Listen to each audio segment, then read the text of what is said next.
आम्ही अंतरवली सराटी या ठिकाणी आज जे आलेलो आहे सर्व मराठा समाज बांधव, ही जी बैठक बोलवलेली आहे या बैठकीत जे पुढील दिशा ठरणार आहे त्या दिशाचे पूर्ण मार्गदर्शन ऐकण्यासाठी आलेले ही जी समाजाची आज महत्त्वाची बैठक आहे।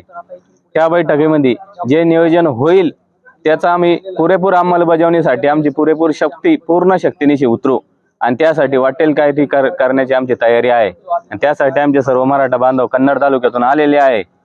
आणि आज एवढा उत्साह आज येताना आम्ही बघितलं सर्वांमध्ये रस्त्याने पण, तर ह्या उत्साहाने प्रत्येक मराठा उतरलेला आहे। आणि ही जी लढाई आहे आतापर्यंत आम्ही आंदोलन हे रस्त्यात गावगाड्यात लढवलेलं आहे, परंतु हे आंदोलन आता आचारसंहितेमुळे आम्हाला लढता येत नाहीये। तर त्या आंदोलन कशा प्रकारे लढायचं हे पुरेपूर नियोजन उद्या ठरणार आहे असं आम्हाला आतापर्यंत जे नियोजनावरून समजतंय। त्या नियोजनाचा जो भाग आहे त्याचा आम्हाला अभिमान असो की पुढील 500 वर्ष जो लढा हा चाललेला आहे त्याचा आठवण जेव्हा निघन त्याचा आम्ही पार्ट होतो, त्याचा अभिमान आम्हाला नक्की असेल। आणि आतापर्यंत आंदोलनाचे जो यश आलेलं आहे की आतापर्यंत कुणबीच्या ज्या नोंदी सापडल्या आहेत, कारण आतापर्यंत अनेक आंदोलनं झाले 50-60 वर्षामध्ये आणि अनेक गेले, पण मागणी काहीतरी वेगळीच असायची, राज्यघटना काहीतरी वेगळी सांगते आणि त्यामधनं निघायचं काहीच नाही। समाजाचा वेळ पैसा आणि सगळंच वाया गेलं। पण ह्या वेळेला प्रथमच योग्य मागणी झाली की आम्हाला ओबीसी मधनच आरक्षण पाहिजे, कारण ओबीसी मधून आरक्षण पाहिजे हा आमचा अट्टहास नाहीये, तर आमचा अधिकार आहे। गेले 59 वर्षापासून जे आम्ही सोडून दिलेलं होतं की ठीक आहे आमचं मोठं मन होतं ते आम्ही मागितलं।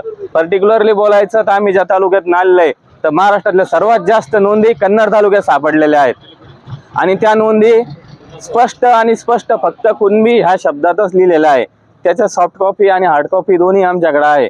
तर इतक्या ज्या मोठी नोंदी आहेत त्या सापडल्या। मी स्वतः एमपीएससीतनं क्लास 1 अधिकारी क्लास 2 अधिकारीसाठी सिलेक्ट झालो, त्यावेळेस माझ्या जर ह्या नोंदी माझ्याकडे असता माझा रँक मध्ये खूप मोठा फरक असता। तर माझं डॉक्टर अशोक पवार नाव आहे।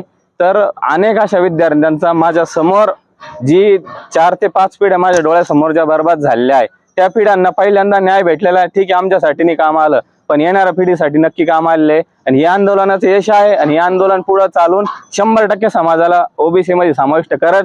कारण याचं सिंपल लॉजिक सांगतो मी, माझ्या टीसीवर काय आहे मराठा आहे, माझ्या बापाच्या टीसीवर काय आहे 1956च्या टीसीवर मराठा आहे, माझ्या आजोबाच्या 1922च्या टीसीवर काय आहे मराठा नाही हे कुणबी आहे। तर मग याचा अर्थ काय, कुणबी आजोबाच्या टीसीवर आहे, माझ्या टीसीवर मराठा, वडिलाच्या टीसीवर मराठा आणि कुणबी एकच आहे। हे सिंपल लॉजिक आहे आणि तेच सर्व समाज सांगतायत, तेच मनोज दादा जरांगे सांगतायत। हे सरकारने मान्य करावं हीच सरकारला विनंती आहे आणि त्यासाठी आता समाजाचा अंत पाहुणे थांबतो। जय हिंद, जय महाराष्ट्र। कन्नड तालुका, संभाजीनगर जिल्हा आणि वासडी हे गाव आहेत। त्या ठिकाणाहून आम्ही आलेलो आहेत उद्याच्या बैठकीसाठी। मराठा समाजाला आरक्षण मिळावं, जरांगे पाटलाची बैठक आहे आणि त्या बैठकीसाठी आम्ही या ठिकाणी आलेलो आहेत।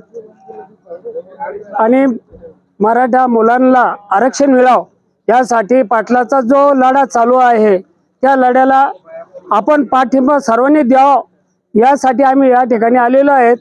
आणि त्यांचा जरांगे पाटील जे सांगतील तो आदेश घेऊनच आम्ही आमच्या गावात जाणार आहे आणि त्यांच्या आदेशाच्या याच्यावरच आम्ही चालणार आहोत।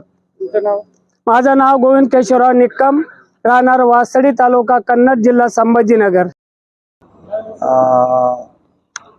आम्ही कन्नड तालुका, जिल्हा छत्रपती संभाजीनगर आणि अंतरवाली सराटी इथं दादा जे महाबैठक आहे त्या बैठकीसाठी एक दिवस अगोदर यासाठी आलो का बा एक मराठा लाख मराठा आणि सरकार जे मुसंड्या मारत आहे सगळे सोयरीसाठी. आणि जोपर्यंत सरकार हे करत नाही आरक्षण, मराठा आरक्षण, त्या संदर्भात दावाला एक ठोस पाठिंबा म्हणून आम्ही इथं आलेलो आहे.